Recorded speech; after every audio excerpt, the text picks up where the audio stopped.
সামনেই আসছে দোল পূর্ণিমা।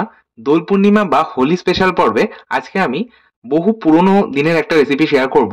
আজ থেকে বেশ কিছু বছর যদি আমরা পিছিয়ে যাই, দেখব হোলি বা রং দোলে দিনের শেষে মানে রং খেলার পর মিষ্টিমুখ করা হতো একটা খাবার দিয়ে, যেটাকে বলা হতো ফুড কড়াই। এই ফুড কড়াই বহু পুরনো একটা রেসিপি। ফুড কড়াই নিয়ে যদি আমি আমার স্মৃতির কথা আপনাদের সাথে শেয়ার করি, তাহলে বলবো আমার মামার বাড়ি নৈহাটিতে। নৈহাটির ভাটপাড়ায় ছোটবেলায় আমি যখন হোলির সময় যেতাম, তখন এই ফুড কড়াই আমি হোলির সময় খেতাম। আর আমি ওখানেই কিন্তু প্রথম এই ফুড কড়াই খেয়েছি, আর খেতেও কিন্তু ভীষণ সুস্বাদু হয়। আমার ভীষণ পছন্দের একটা খাবার। আর যদি কোনোবার আমি যেতে না পারতাম হোলির সময়, তাহলে কিন্তু আমার দিদিমা তার নাতির জন্য অবশ্যই এই ফুড কড়াই আলাদা করে তুলে রাখতে একেবারেই ভুলতো না, যেহেতু তার নাতি খেতে ভীষণই পছন্দ করে। যাই হোক, এটা ফুড করাই নিয়ে আমার একটা ভীষণ মেমোরেবল ইনসিডেন্ট বা একটা স্মৃতি, যেটা কিন্তু কোনোদিনই ভুলবার নয়। যাই হোক, এখানে আমি একটা পাত্রের মধ্যে নিয়ে নিলাম রোস্টেড ছোলা। বর্তমানে বাজারে ছোলা কিন্তু একদম রোস্টেড অবস্থায় কিনতে পাওয়া যায়। আমি এই ফুড কড়াই বানানোর জন্য আজকে রেডিমেড এই রোস্টেড ছোলা ব্যবহার করব। দেখুন, এইরকম কাঁচা ছোলা শুকনো কড়াইয়ের মধ্যে বালি অথবা লবণ দিয়ে রোস্ট করে নেওয়া হয়, আর তারপর সেটা দিয়ে ফুড কড়াই বানানো হয়। ছোলার পাশাপাশি আপনারা কিন্তু মটর ব্যবহার করতে পারেন। মটর বলতে ঘুগনির যে বানাতে আমরা যে মটর ব্যবহার করি, সেই ঘুগনির মটর ব্যবহার করা হয়। সেটাও কিন্তু একইভাবে রোস্ট করে নিয়ে তারপর ব্যবহার করা হয় বালি বা লবণের মধ্যে। যাই হোক, বর্তমানে মানুষের হাতে এত সময় নেই যে ছোলা বা মটর রোস্ট করবে তারপর সেটা দিয়ে ফুড কড়াই বানাবে। তাই আমি সহজ পদ্ধতিতে আপনাদের বানিয়ে দেখাবো।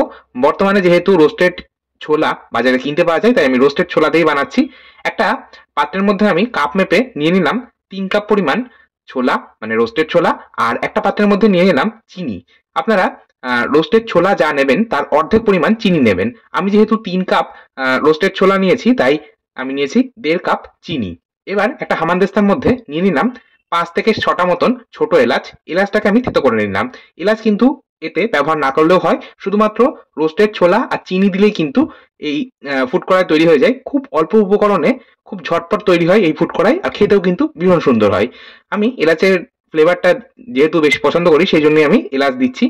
আচ্ছা, যাই হোক, এখন আমি ফুড কড়াইটা বানাতে শুরু করব। তার জন্য গ্যাস ওভেন অন করে কড়াই চাপিয়ে দিয়েছি, আর কড়াইয়ের মধ্যে আমি দিয়ে দিলাম চিনি।